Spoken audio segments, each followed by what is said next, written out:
नमस्कार, गोरखपुर लाइव देख रहे हैं आप और मैं हूं आपके साथ साक्षी पांडे।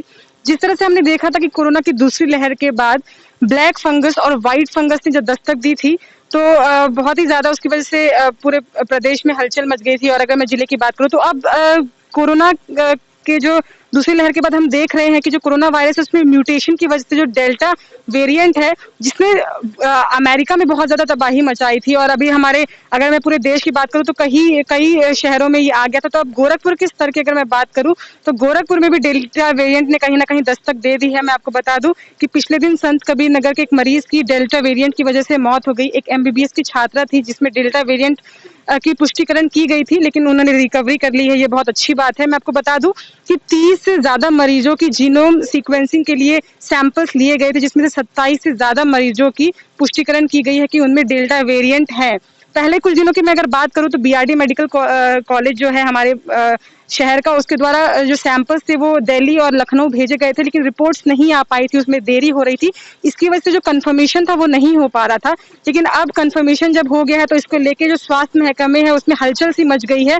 अगर मैं शासन प्रशासन की बात करूँ तो सब इसको लेके चिंतित है, क्योंकि जो डेल्टा वेरिएंट है उसकी वजह से एक दूसरा वेरिएंट जिसका नाम कप्पा वेरिएंट है वो भी देखने को मिल रहा है। तो जो दोनों वेरिएंट्स है ये बहुत ही ज्यादा खतरनाक है, मैं आपको बता दूं।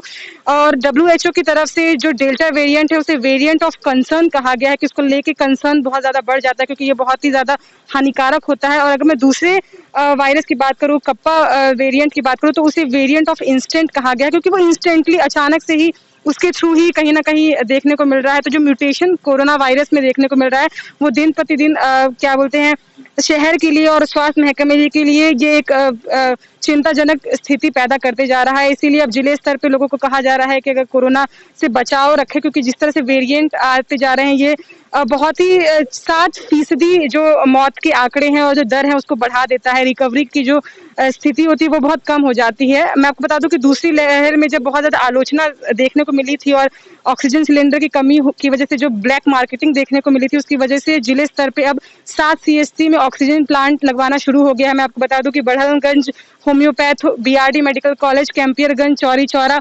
में ऑक्सीजन प्लांट का जो काम है वो बहुत तेजी से चल रहा है। पीडियाट्रिक जो बेड है और बच्चों के लिए जो कहा जा रहा है कि तीसरी लहर बहुत ही ज्यादा हानिकारक हो सकती है, उन पे ज्यादा असर करेगी, उसको लेते हुए स्वास्थ्य जो महकमा है वो पूरी तरह से अपनी तैयारी में जुटा हुआ है। लेकिन लोगों से ये अपील की जा रही है, क्योंकि अभी भी मैं बता दूं कि कल ही प्रधानमंत्री ने जो मंत्रियों के साथ पहली अपनी बैठक की, उसमें भी उन्होंने जिस चीज पे सबसे ज्यादा फोकस किया वो कोरोना के बारे में और किसान आंदोलन या किसान के जो मुद्दे हैं उन दोनों मुद्दों पे उन्होंने बात कही और कहा कि अभी कोरोना से हमें सतर्कता बरतनी बहुत जरूरत है, और उसके लिए उन्होंने बजट भी पेश किया है। और 7 से ज्यादा जो स्टेट्स है उनको उन्होंने सतर्कता बरतने के लिए भी कहा है, क्योंकि ये बहुत जरूरी है। तो जिले में भी अब कोरोना वेरिएंट जो देखने को मिल रहा है तो सतर्कता बरतना बहुत जरूरी है।